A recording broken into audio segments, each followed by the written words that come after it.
오늘도 이 말씀을 통해 주께서 직접 주시는 은혜가 우리 모두에게 임하시기를 소망합니다. 요즘은 운전하시는 분들에게 내비게이션이라는 존재가 낯설지 않고 너무 당연한 것처럼 여겨집니다. 우리 휴대폰으로도 볼 수 있으니까요. 그런데 이제 뭐 십몇 년 전만 해도 한 20년 가까이 전만 생각해도 이 내비게이션이 모두에게 당연한 존재는 아니었던 것으로 제가 기억이 됩니다. 어느 날 갑자기 우리 인생에 등장을 한 것 같아요. 뭐 한 15년, 20년 전 그때쯤을 한번 돌아보면 세상에 그런 게 가능해?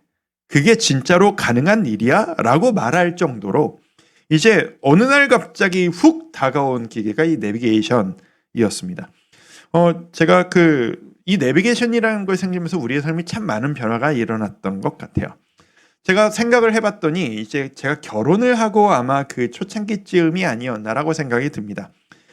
제가 처음으로 이제 아내랑 결혼하고 아마 첫 여름 휴가가 아니었나라고 이렇게 막연하게 좀 기억이 나는데 저도 고향이 서울이고 아내도 이제 경기권이 이제 고향이어서 이제 아래쪽으로 왔다 갔다 할 일이 거의 없었습니다. 저희 부부가 둘 다.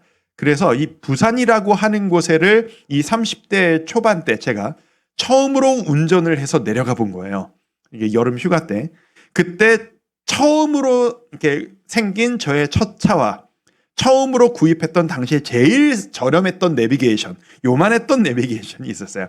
그거를 가지고 붙여서 이것만 있으면 어디든 찾아갈 수 있다라고 해서 부산까지 운전을 해서 갔는데 이 부산에 도착하자마자 이게 초창기라서 뭐가 불안정했는지 부산에 도착하자마자 이 내비게이션이 죽어버린 거예요. 이게 작동을 안 하는 거죠. 너무 당황을 했죠.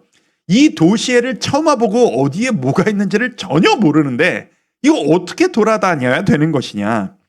그래서 그때부터 뭐가 시작되었냐면 그 당시 우리에게는 잊혀버린 존재 모든 차에 이만한 지도책이 우리 모두에게 하나씩 있었습니다.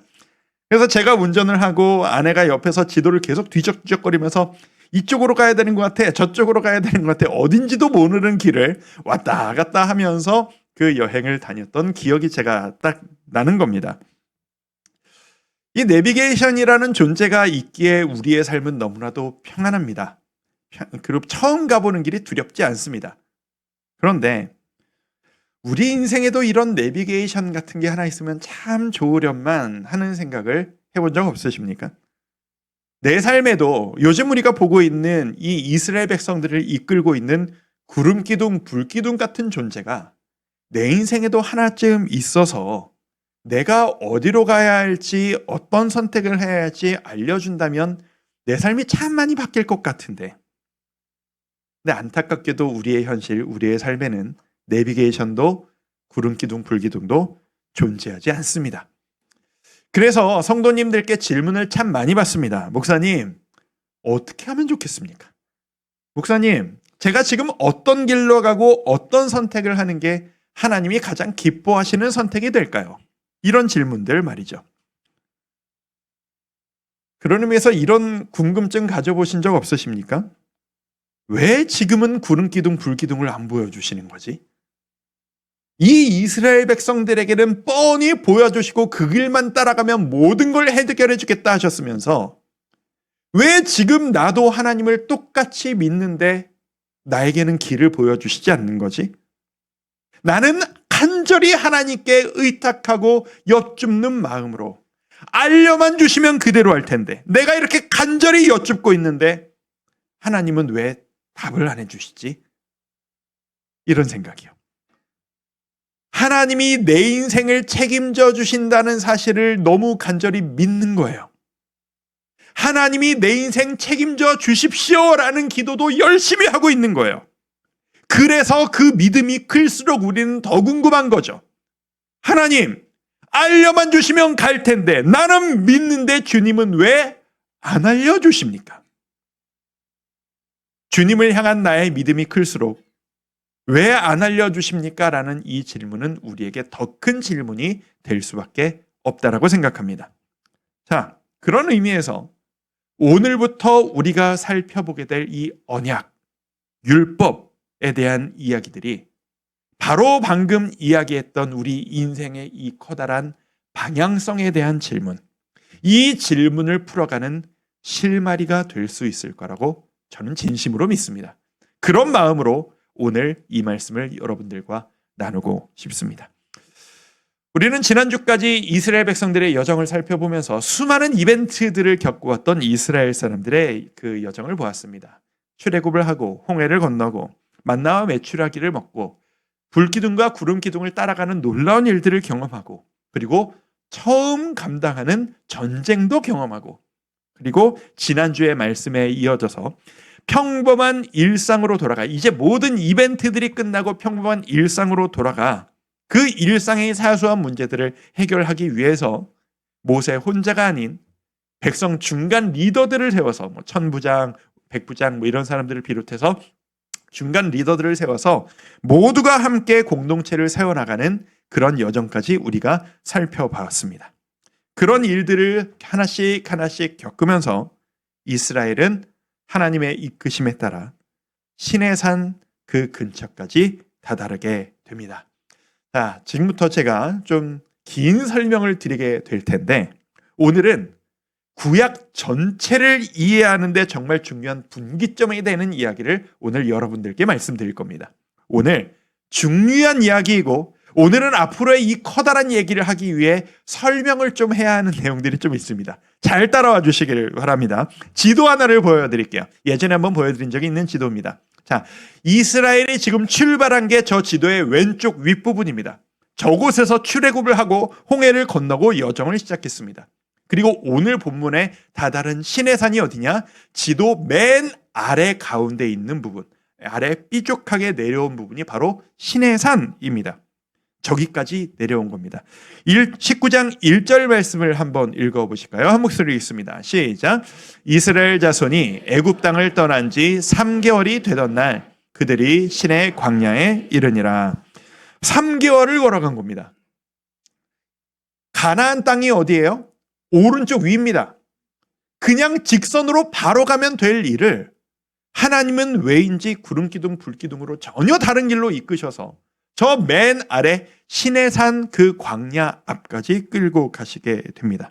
그리고 저기까지 간데 3개월의 시간이 지납니다.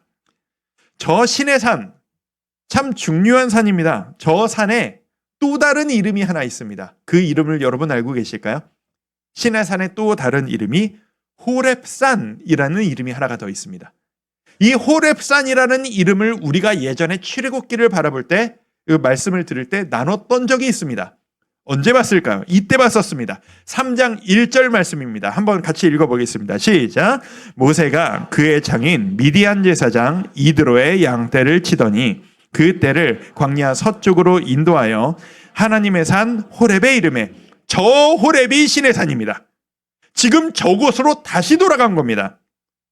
저기가 어떤 곳이었냐? 저 때 80세였던 모세가 아무 생각 없이 나의 인생은 이렇게 패배하고 내 인생은 이렇게 끝나는구나.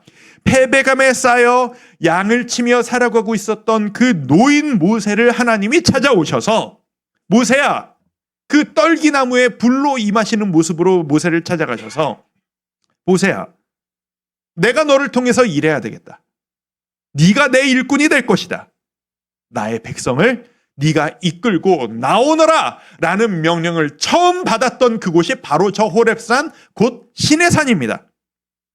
그러니까 지금 정황이 어떻게 된 거냐면 하나님께서 이 계획을 말도 안 되는 것처럼 느껴졌던 그 당시에는 그 엄청난 약속을 주셨던 그 장소로 모세를 다시 이끌고 오신 거예요. 모세 입장에서는 무슨 그런 말도 안 되는 이야기를 하시는 겁니까?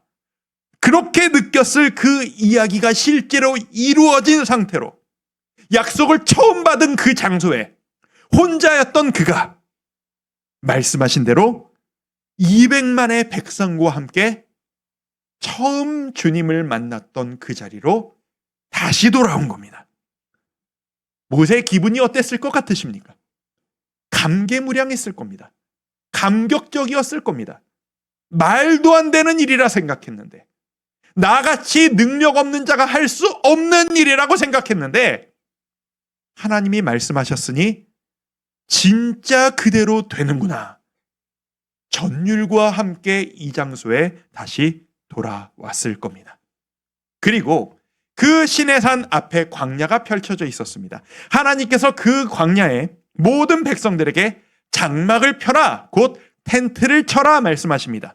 숙소를 마련하라 라는 거죠. 무슨 의미일까요? 너희들 여기서 시간 좀 보내게 될 거야 라는 의미입니다.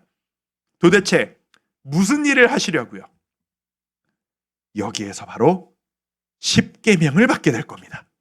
자, 모세를 그 예전의 호렙산, 지금의 시내산으로 하나님이 모세를 따로 부르십니다. 3절 말씀을 우리가 같이 한번 읽어보겠습니다. 시작. 모세가 하나님 앞에 올라가니 여호와께서 산에서 그를 불러 말씀하시되 너는 이같이 야곱의 집에 말하고 이스라엘 자손들에게 말하라. 자, 지금부터 이제 엄청난 일이 시작되는 거예요. 이 언약의 여정이 지금부터 시작이 되는 거예요. 구절은 이렇습니다.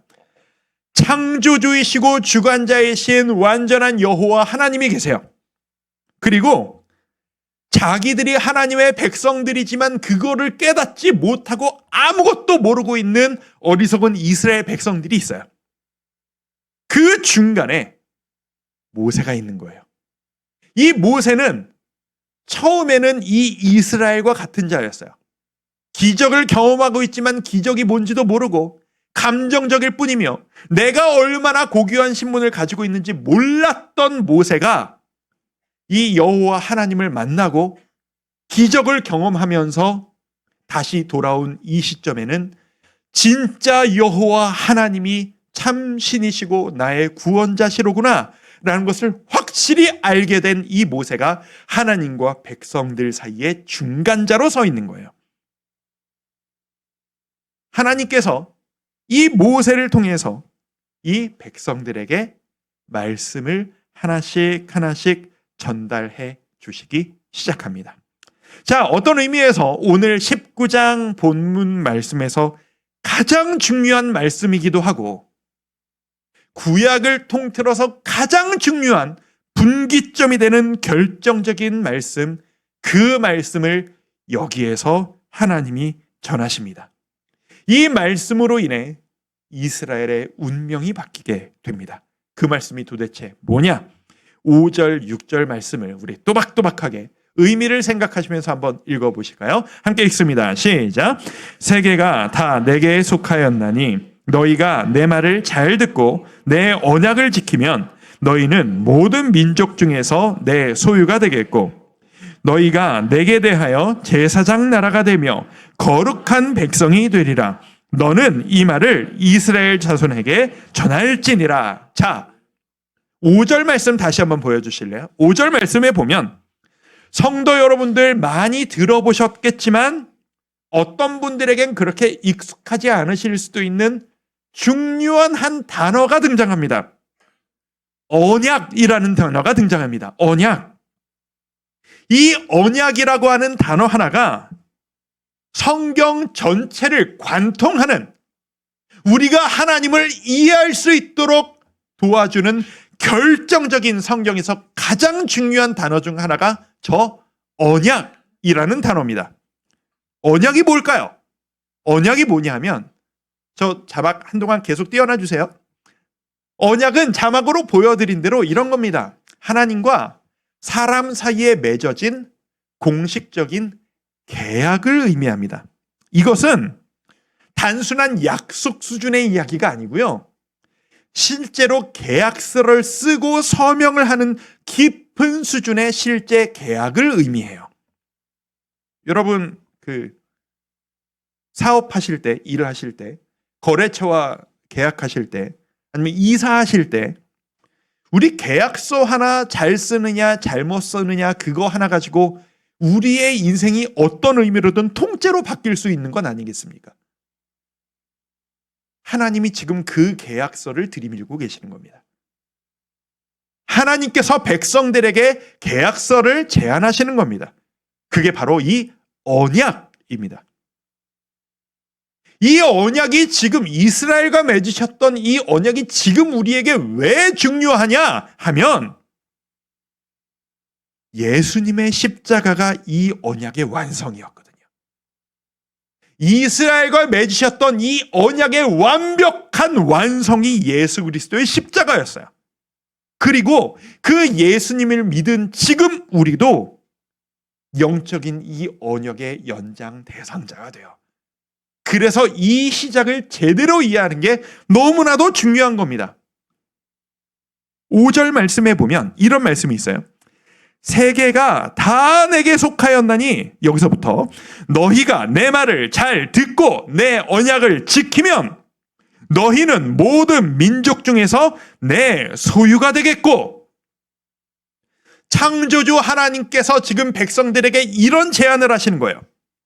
너희가 내 언약을 지키면, 내가 원하는 대로 너희가 행동하면 내가 너희를 책임지는 너희네 주인이 되어주마. 그리고 6절은 같이 한번 읽어볼까요? 시작. 너희가 내게 대하여 제사장 나라가 되며 거룩한 백성이 되리라. 이 언약을 너희가 따르면 너는 내가 책임지는 존재가 되는 거야. 너희는 내 백성이 되는 거야. 내가 너희를 책임지는 거야.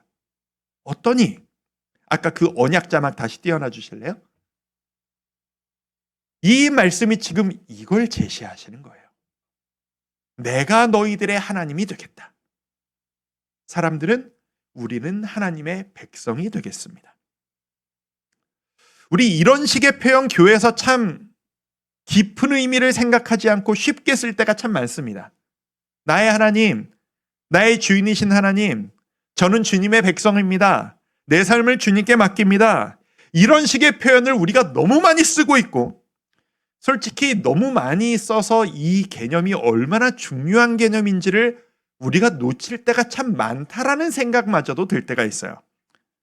그런데요, 나의 하나님, 하나님의 백성, 이 말의 무게는 내가 이 말의 무게를 어떤 감정으로 느끼느냐와 상관이 없습니다. 정말 무거운 이야기입니다. 예를 들어서 우리가 전 재산을 걸고 집을 사는 계약서를 앞에 놓고 있는 거예요. 근데 그 계약서에 사인을 하면서 오늘은 기분이 좀 좋아서 사인하기가 좋을 것 같네요. 어디 오늘 우리 계약 한번 해보실까요? 좋습니다. 도장 한번 쾅 찍어놓고선 나중에 그때 계약서에 도장을 찍기는 했는데 그날은 제가 기분이 좋았는데 별로 생각을 안 하고 찍었었는데요. 좀 오늘 다시 생각해보니까 좀 아닌 것 같아요. 좀 물러주시면 안 될까요? 이럴 수 없는 겁니다. 내 기분과 상관없이 계약은 엄청난 무게를 갖습니다. 하나님은 지금 백성들에게 정색을 하시고 제안하시는 거예요. 나와 너희들 지금까지 뭐가 뭔지 아무것도 모르고 애굽에서부터 지금까지 나 따라왔지. 내가 너희들을 구해줄 때 좋다고 노래 부르고 홍해를 갈라줄 때 신난다고 내 이름을 찬양하고 먹여주니까 신난다고 먹다가 못 먹을 것 같고 불안하니까 그렇게 원망하고 난리쳤지. 지금까지는 아무것도 모르고 감정적으로 너희가 나를 따라왔지만 우리 오늘을 기점으로 우리의 관계를 확실히 정리하자꾸나. 내가 너희의 하나님이 되기를 원한다. 내가 너희의 주관자가 되기를 원한다. 너희가 나를 받아들이면, 그리고 너희가 내 말을 따른다고 약속한다면, 그렇게 살아간다면 나는 너희의 인생 가운데 너희의 후손들도 대대로 내가 너희의 인생을 책임질 것이다. 너희는 내 백성이 되고 나는 너희의 삶을 보호하고 이끌어 줄 것이다. 이 엄청난 제안이 모세에게 주어진 겁니다. 모세가 이 말씀을 듣고 두렵고 떨리는 마음으로 이 하나님의 엄청난 제안을 이스라엘 백성들에게 전합니다. 그리고 이스라엘 사람들은 이 말씀을 듣고 바로 이렇게 대답합니다. 8절 말씀입니다. 함께 읽습니다. 시작. 백성이 일제히 응답하여 이르되 여호와께서 명령하신 대로 우리가 다 행하리이다. 자, 어떤 상황인지 아시겠어요? 하나님과 이스라엘 사이에서 엄청난 계약이 이루어지려는 상황입니다. 이전에 하나님께서 아브라함에게도 약속하신 적이 있었습니다. 아브라함에게도 이삭에게도 야곱에게도 이런 종류의 약속을 하셨습니다. 하지만 그때는 한 사람이었고 한 가족이었습니다. 그런데 이 야곱의 후손, 이 후손들이 야곱의 또 다른 이름 이스라엘의 이름 가운데 이제는 200만 명급의 한 나라급의 민족을 이루게 되었습니다. 이제는 그 민족들을 향해서 하나님께서 제안하시는 겁니다. 언약 관계를 제안하시고 지금 바로 그렇게 하겠습니다 라는 대답으로 구두 약속이 성사된 겁니다. 이제 이 구두 약속을 바탕으로 본격적인 계약 내용을 하나씩 확인하고 계약서에 서명을 하는 과정이 이 말씀 이후로 레위기까지 짧지 않게 길게 이어질 예정입니다. 그 시작이 뭐예요? 그게 바로 십계명인 겁니다. 지금까지 잘 쫓아오셨죠? 어려우셨습니까? 되게 중요한 이야기였는데 어렵지 않다면 제가 설명을 잘 한 거였고 분위기가 딱딱한 것 같아서 농담을 했는데 실패했습니다. 자, 신학적으로 정말 중요한 이야기고 지금 이 장면은 정말 중요한 장면입니다.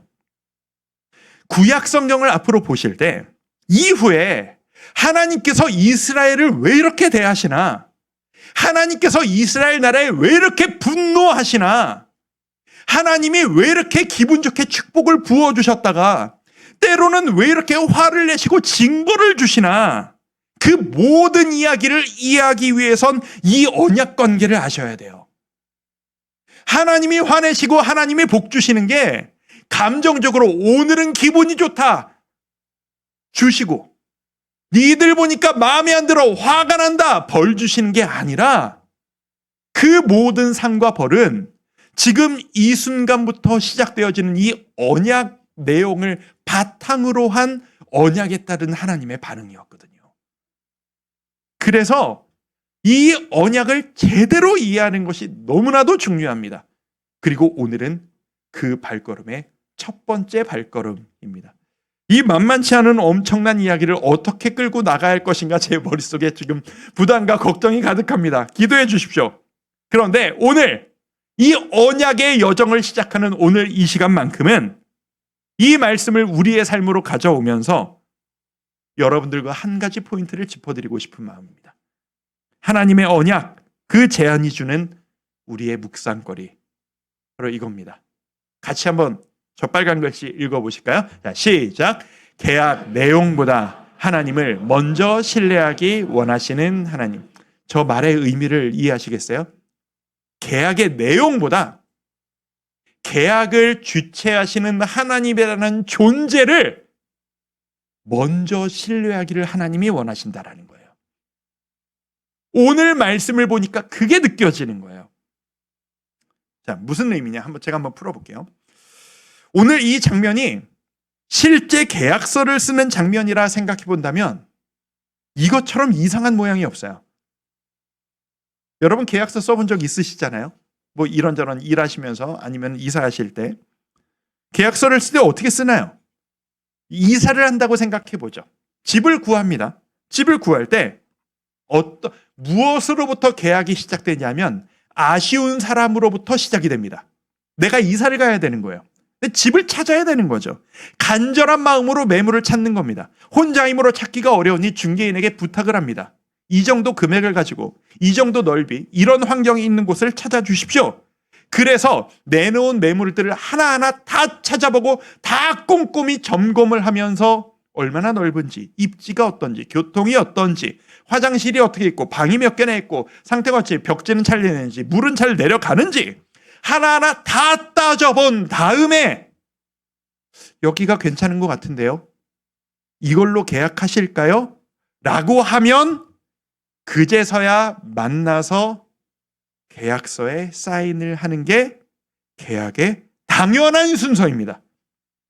그런데 그런 식으로 생각해 보면 오늘 진행되고 있는 이 언약은 순서가 정반대 거꾸로예요. 시작이 누구로부터 시작돼요? 하나님으로부터 계약이 시작돼요. 하나님이 뭐가 아쉬워서요? 우리 계약은 아쉬운 사람이 먼저 하는 거예요. 하나님은 아쉬운 게 없어요. 우리 집 계약할 때도 집 공급자도 아쉬워서 계약하는 거잖아요. 빨리 이거 계약해서 돈을 얻고 싶으니까. 하나님은 아쉬운 게 없으세요. 그런데 철저하게 사랑이라고 하는 그 의도 하나를 가지고 먼저 제안을 하시는 거예요. 더 재밌는 게 뭔지 아세요? 구두 계약이 이루어졌는데 계약 내용이 하나도 없어요. 니들이 내 말을 들으면 내가 너의 하나님이 될게 라고 말씀을 하시면서 뭘 하라고 하는지가 하나도 나오지 않았어요. 밑도 끝도 없이 내가 원하는 게 앞으로 얼마나 엄청난 일이 이야기가 나올 건지는 하나도 말씀 안 하시면서 니들 내 말 따라올래? 니들 나랑 계약할래? 제안하시는 거예요. 이게 무슨 말인지 아시겠어요?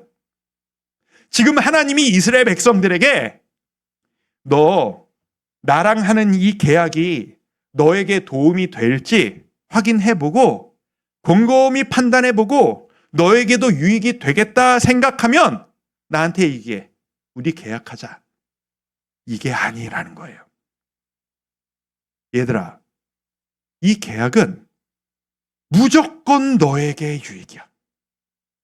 내가 너에게 퍼주겠다라고 하는 약속이야. 그런 제안이야.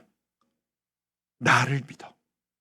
나의 존재를 전적으로 믿어. 나만 믿고 따라와. 나를 믿고 우리 계약하자. 이거예요. 여러분, 세상에서 이런 식으로 계약하면 큰일 납니다. 그렇죠? 나만 믿고 약속, 계약서에 사인해 했다가 얼마나 세상에서 큰일이 나기 좋습니까? 우리 세상에서 그렇게 하면 그런 일이 여러분에게 절대 없으시기를 축복합니다. 사람 믿고 계약하는 거 아니에요. 내용을 보고 계약해야죠. 그런데 하나님이 지금 이 계약을 제안하시는 거예요. 곰곰이 생각해 보니 계약 내용이 뭔지 하나도 모르는 상태로 계약 약속할 수 있는 유일한 관계가 하나 있습니다. 그게 누구 관계죠? 부모-자식 관계입니다. 부모-자식 관계입니다. 어린아이일수록 여러분이 어린아이 시절에 부모님을 바라보실 때 이 부모님이 나에게 유익이 될까? 내가 이분을 따라갈 만한가? 아닌가? 생각하면서 따라다니셨습니까? 아니시잖아요. 그 부모님께서 여러분들에게 이거를 뭔가를 제안하시고 이거 해라고 말씀하실 때 이게 진짜 나에게 도움이 되는 일인가를 고민하시고 받아들이셨어요? 아니시잖아요. 믿고 따라가는 거예요. 그래서 때로는 우리 엄마가 나한테 쓴 약을 먹여도 우리 아빠가 나에게 힘든 운동을 시켜도 우리는 어린아이와 같이 주님을 바라보라고 말씀하셨으니까 어린아이일수록 하기 싫은 이 일을 부모님의 존재만 믿고 따라 하는 거예요. 그게 부모-자식 관계예요. 왜? 이분이 나보다 삶을 더 잘하니까. 이분이 나보다 아는 게 많으니까. 나는 아무것도 모르지만 이분이 나를 사랑하는 걸 아니까. 이분이 나에게 절대 손해볼 일을, 힘든 일을, 고통을 주려고 시키실 일이 없으니까. 믿고 가는 거예요. 하나님이 지금 이스라엘 백성들에게 원하시는 게 바로 그거라는 말씀입니다. 얘들아, 나의 자녀들아, 너 네 인생 모르지 않니? 너 앞으로 네가 어떻게 살아가야 할지 아무 계획이 없지 않니? 너는 생각이 많고 너는 부담이 많지만 앞으로 네 삶에 어떤 여정이 펼쳐질 것이며 너의 미래에 누구를 만나게 될 것이며 네가 어떤 도전을 하고 어떻게 해야 승리할 수 있을지 넌 아무것도 모르지 않니? 그러니까 제발 내 자식들아, 네가 원하는 것 다 너 혼자 정해놓고 네가 나한테 계약 조건 먼저 들이밀면서 이거 주시면 믿어보고요. 이만큼 재산 주시면 믿어보고요. 취직하게 해주시면 믿어보고요. 내 자식 잘 되게 해주시면 믿어보고요. 이런 식으로 하지 말고 그냥 날 좀 믿고 전적으로 따라와 주면 안 되겠니? 이게 하나님이 제안하신 언약인 겁니다. 생각해보면 우리가 하나님을 믿는다는 것 자체가 이 과정을 지나왔습니다. 여러분은 하나님을 믿으십니까? 그러니까 이 자리에 계시겠죠. 근데 여러분 하나님 잘 알고 계십니까? 하나님이 어떤 분인지 알고 계세요? 질문이 추상적인가요? 여러분, 하나님의 말씀인 성경, 여러분 성경 잘 알고 계십니까? 표정을 보니 답을 알겠습니다. 이렇게 여쭤볼까요? 여러분 성경을 하나님의 말씀으로 믿으십니까?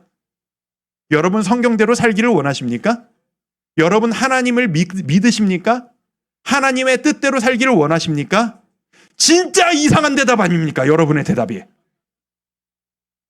여러분 세상에서 우리 이런 식으로 살면 큰일 납니다. 내가 누군가를 믿으려면, 누군가를 따라가려면 그 말이 무슨 말인지를 이해하고 조건 다 따져보고 저 사람이 믿을 만한 존재인지 다 따져본 다음에 신뢰할 만하네. 오케이. 따라가죠. 이래도 될까 말까 한데 우리는 누군지도 모르는 하나님을, 어떤 내용인지도 모르는 하나님 말씀을 내 삶의 분기점으로 삼고 나의 주인으로 삼고 주님만 따라가겠습니다. 말씀대로 살겠습니다. 눈물로 결단하고 말씀대로 살겠다고 지금 우리는 이렇게 예배하고 있습니다. 이상한 일 아닙니까? 어떻게 여기까지 오신 거예요? 이게 어떻게 가능한 일인지 아세요? 여러분의 그 믿음이 여러분이 선택하신 게 아니라는 겁니다. 다시 한번 여쭤보겠습니다. 성도 여러분, 우리 주와 함께 교회 성도 여러분, 아니면 아니라고 대답 안 하셔도 됩니다. 여러분은 하나님을 믿으십니까? 여러분은 하나님의 말씀이 여러분을 살리실 것임을 믿으십니까? 뭘 보고 믿으셨습니까? 이게 뭘 의미하는 거냐? 하나님이 먼저 여러분을 선택하셨다라는 증거입니다. 여러분이 따져보고 하나님을 선택한 게 아니라 하나님이 여러분 마음속에 성령님을 보내주셔서 그 성령님이 여러분의 마음을 뒤흔드셔서 여러분이 뭔지도 모르는 말씀을, 누군지도 모르는 하나님을 나의 구주로 영접해버리도록 만들어버리셨다는 의미입니다. 그러니 여러분의 구원은 여러분이 선택한 것도 아니고 여러분이 하나님의 자녀됨은 여러분이 선택한 것이 아닌 하나님의 축복입니다. 여러분은 부름받은 특별한 하나님의 자녀들이십니다. 이것을 믿으십니까? 우리의 여정이 앞이 보이지 않을 때가 많습니다. 내가 가는 이 길이 옳은 길인가 의심이 될 때가 너무 많습니다. 혼돈 가운데 우리는 이 인생을 걸어갑니다.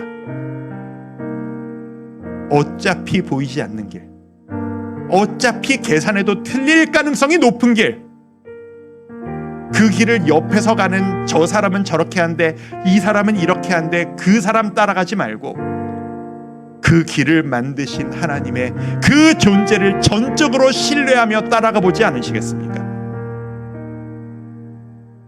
하나님은 여러분을 끌어당기고 계신데 우리는 늘 바닥에 말뚝 하나 쾅 박아놓고 그 말뚝에 내 몸을 칭칭 감고 안 따라가려고 버팁니다. 무슨 말뚝이요? 자존심이라는 말뚝이요. 내가 예전에 겪었던 상처라는 말뚝이요. 내 기질이라고 하는 말뚝이요. 내 열심, 자기의라고 하는 말뚝이요. 나는 이런 사람이야, 나는 이런 스타일이야, 이래야 나는 해 라고 하는 말뚝이요. 여러분 거기에 내 몸을 묻고 버티셔봤자 광야에서 우리는 말라 죽게 돼 있습니다. 오늘 말씀을 들으시고 살짝 자존심 내려놓으시고 못 이기는 척 그 말뚝에 묶여있는 줄을 한번 풀어보지 않으시겠습니까? 하나님이 여러분을 끌어가실 겁니다.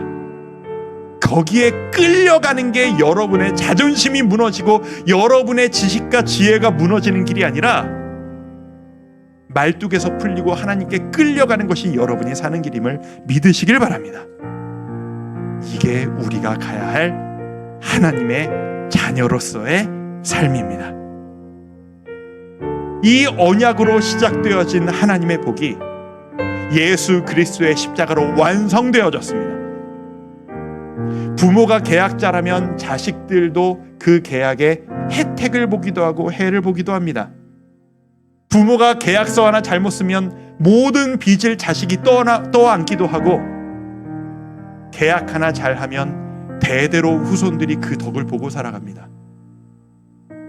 우리는 이 언약의 영적 후손이 되었습니다. 여러분은 하나님의 백성들이십니다. 그 길을 따라가시는 우리 주와 함께 교회 모든 성도님들 되시기를 주님의 이름으로 축복합니다. 백성들에게 가장 어울리는 태도가 무엇이냐? 기도하는 겁니다.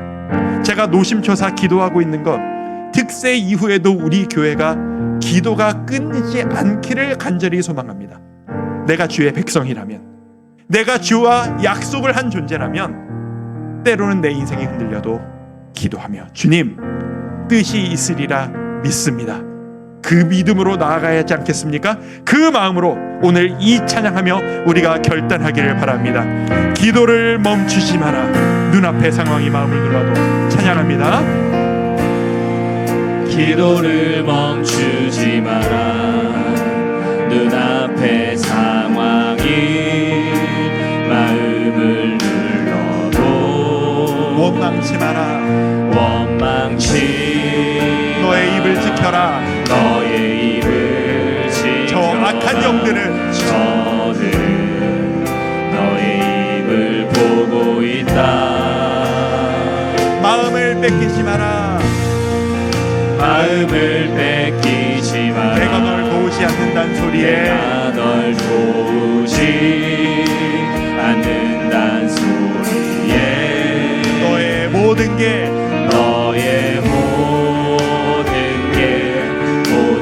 불리해. 너는 기도를 계속해라. 너는 기도를 계속해라.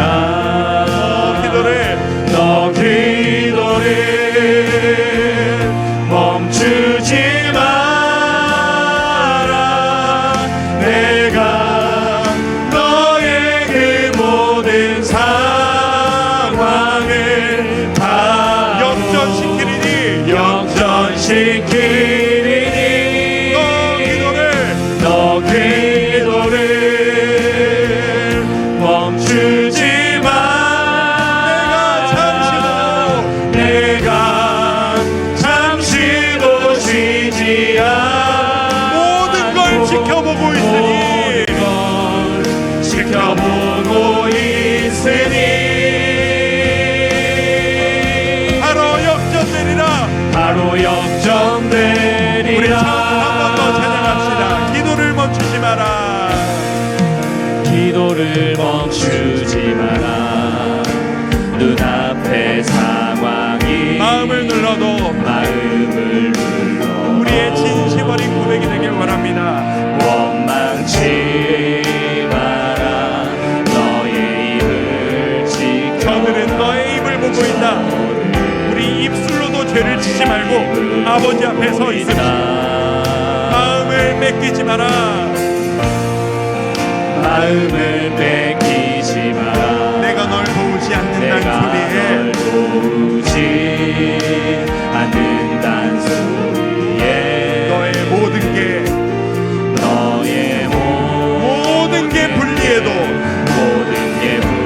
우리가 해야 될 유일한 일, 기도를 계속해라.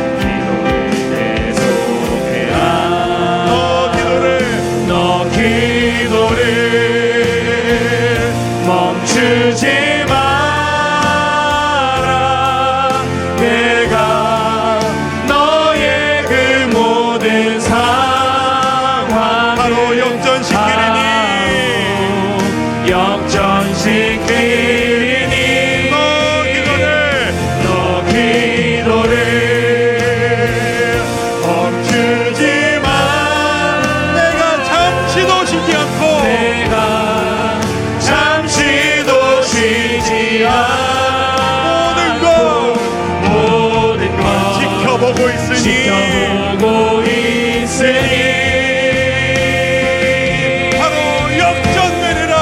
바로 역전되리라. 우리 이 고백을 바탕으로 하나님께 기도하며 나아갑시다.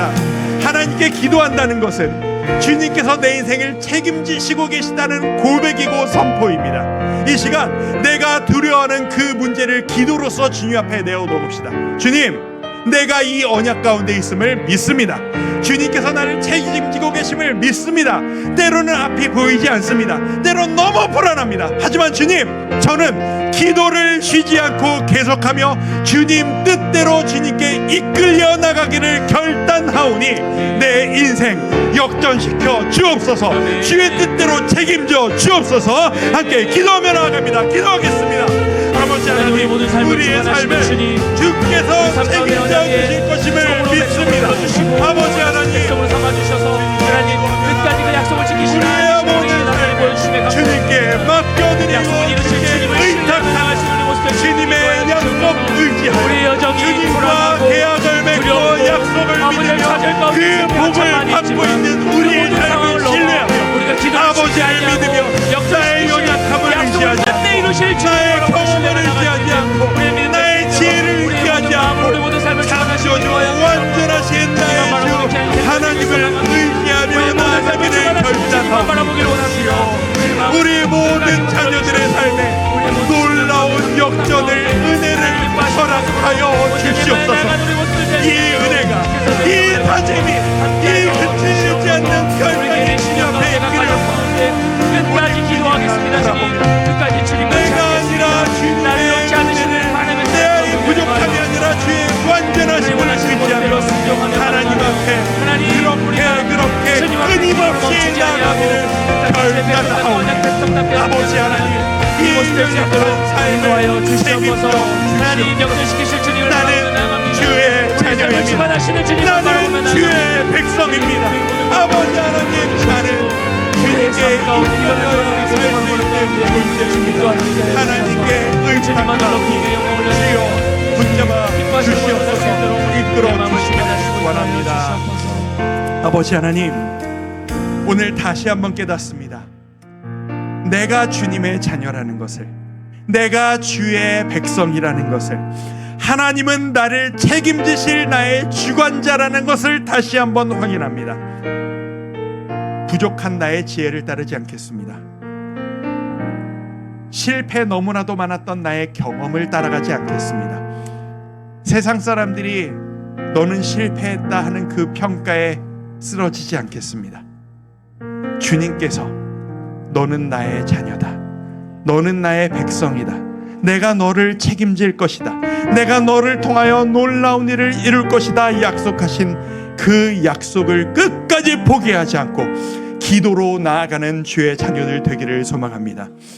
우리의 모든 가정들이, 우리의 모든 부부관계가, 모든 부모 자식 간의 문제가, 우리의 미래가, 우리 교회가 그렇게 온전히 주님께 붙들림 받아 나가기를 소망하오니 주님과 함께 한 걸음씩 나아가는 이 여정길에 주를 느끼며 주님 안에서 행복을 경험하게 하여 주시옵소서. 바라오니 주여, 우리가 연약합니다. 주님의 자녀라는 것을 내가 알고 있으면서도 너무나도 쉽게 그 감격을 잊습니다. 주님과 함께 걸어가는 그 여정마다 끊임없이 우리에게 표적을 보여주셔서 내가 지금 혼자가 아니라는 것을 믿고 당당하게 주님과 함께 걸어가는 이 여정길 되어지도록 우리의 삶을 책임져 주시옵소서. 예수님의 이름으로 기도드립니다. 아멘. 우리 모두 자리에서 일어나셔서 찬송가 430장입니다. 주와 같이 길 가는 것 즐거운 일 아닌가. 우리 1절 3절 찬양하고 예배를 마무리합니다. 주와 같이 주와 같이 길 가는 것 즐거운 일 아닌가. 우리 주님 걸어가신 우리 주님 걸어가신 발자취를 밟힌 한 걸음 한 걸음 한 걸음 주 예수와 함께 날마다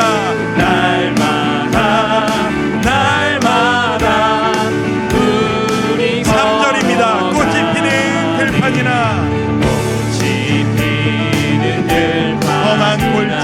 험한 골짜기라도 주가 인도하는 대로 주와 같이 걷게 한 걸음 한 걸음 주 예수와 날마다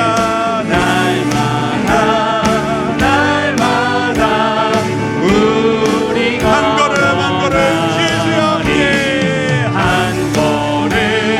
한 걸음 주 예수와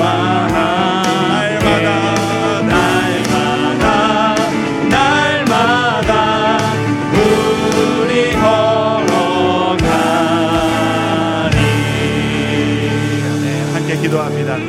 지금은 우리를 구원하신 예수 그리스도의 은혜와 하나님 아버지의 다음없는 사랑과 성령님의 감동과 막 교통하심의 역사가 이제는 주님을 나의 구주로 확신하고 주님을 따라 그 길 걸어갑니다. 역전될 것을 믿습니다. 고백하는 모든 주의 자녀들 머리 위에 지금부터 영원토록 함께 하시기를 간절히 축원하옵나이다. 아멘.